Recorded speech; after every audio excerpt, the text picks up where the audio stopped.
Do you dream of a world where we can mass-produce pandas with ease? Where creativity and decoration serve no purpose but to cut into profits? Well, rejoice, because there is such a thing.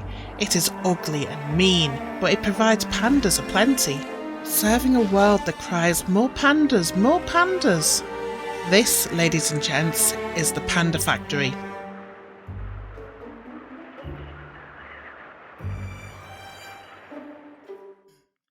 Hi there, and welcome to a very rainy Planet Zoo. Like many of you, I've been playing franchise mode like a madwoman. This game has turned from a zoo simulator into an intensive farming project.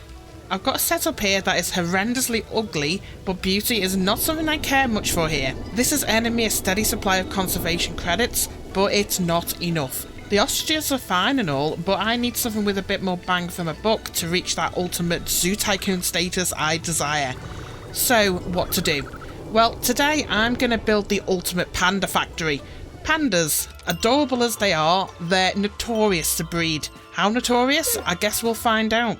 So far, I've been slaving away in Farm Simulator mode for a couple of days, and I've managed to get enough credits to get a couple of pandas. They should still be okay for breeding, I hope, and hopefully will produce a couple of litters. Now it's my mission to find a way to mass produce the maximum number of pandas I can. To do that, my franchise zoo is going to need a little rearrangement here. Okay, so the piggies are going to have to be let go. I'm really sorry, pigs, but I'm beyond the 14 credits per pig that you're earning me right now. The bison are actually quite lucrative at the moment because there's not many people selling them on the trade market. So for now, bison get to stay. My tortoises are doing quite well. I've managed to improve the genetics that are coming out of these guys, so I'm able to sell them for a little more credits than the base standard on the trade market. The Nile monitors, geez, they produced like crazy, but since everybody has got the same idea, you don't get anything for them on the trade market, so I've just been releasing those guys into the wild. So let's get panda production up and running and see how we get on. Alright, so I've cleared out the pigs. I moved all the lizards over, and that's given me all this space to start up the Panda Factory. I widened this path as well, as visitors were getting squashed at the entrance here.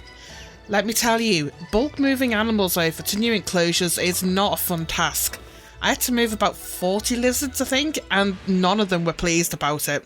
Now, I've checked out the Zoopedia on pandas to see how they need to be grouped. It says here they need to be groups of all females or all males.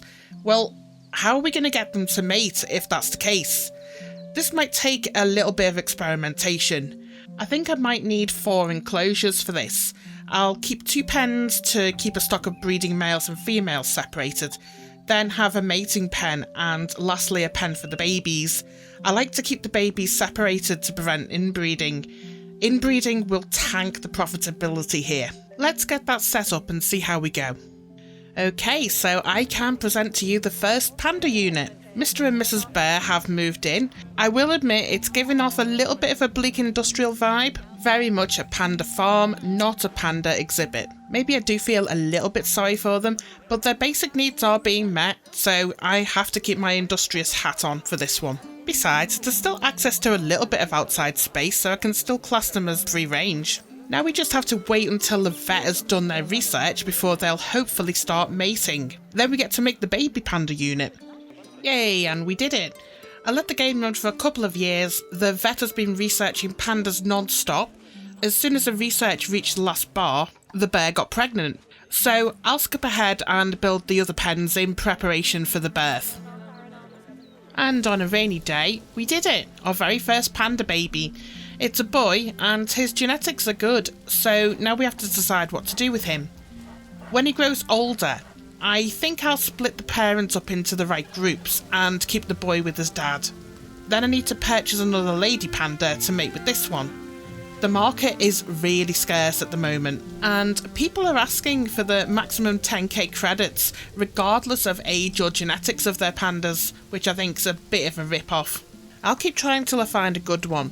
The other problem is both of the parents of this baby are also getting quite old. They can only mate till 20 years old.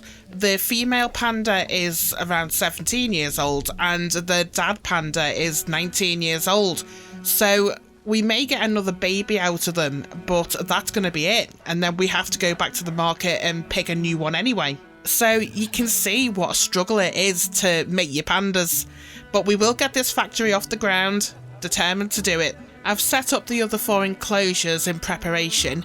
It's just going to be hours of refreshing the trading centre screen to get a couple of bears. Right, our giant panda is about to mature. Unfortunately, the parents didn't have any more pregnancies. However, after about an hour and a half of refreshing the trade centre screen, I've managed to buy 2 more lady pandas. The Zoopedia says that pandas are promiscuous, so I'm going to leave all 3 of them in a pen together and, well, see what happens. Hopefully, we'll get a lot of babies so we can slowly build our panda empire. We'll see what happens. There we go, first adult panda ready to get to work. Well, panda production is now in operation, slowly but surely. We've got through a number of litters, unfortunately all boys, so no female pandas yet. When they're set to breed from early adulthood, they max out at about 3 pregnancies, so it's slow going. Now, my production line, I've set it up as to have a male enclosure, 2 mating enclosures, and a female enclosure at the end there. They seem to get on better when the mating pair are on their own, so I've set up 2 of these to have 2 sets of pandas reproducing simultaneously. Those too old for breeding get stored in their respective male or female pen, and if I have more than 2 panda pairs reaching adulthood at the same time, they're going to be stored in the trade centre until there's a pen free. Okay, I'm going to let time run on for quite a bit now, see how many pandas we can actually get to conclude if this endeavour is successful. Okay, I'm going to call this mission accomplished. I've ended up with 5 pens, 2 for mating, 1 for a nursery and 2 for the old pandas to live out their final years in peace. This setup is producing a steady supply of pandas, much to the delight of my guests. This should be a good earner for my zoo, with pandas fetching quite a good price in the market. I think though, after this I need a break from franchise mode for a little bit. This whole panda production has taken me 3 days to get going, so I'm just kinda sick of playing Animal Farm now. If you want to get into panda breeding yourself, my one piece of advice, be warned, if you see an 18+ year old panda on the animal trading screen, they are not worth more than 1,000 credits.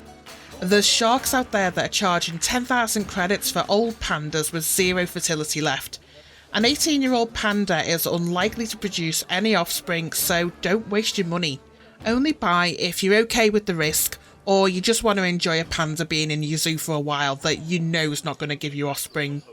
That's it from me today. I hope you are equally delighted and horrified by the Panda Factory. I know I am. Until next time, thanks for watching. Bye for now.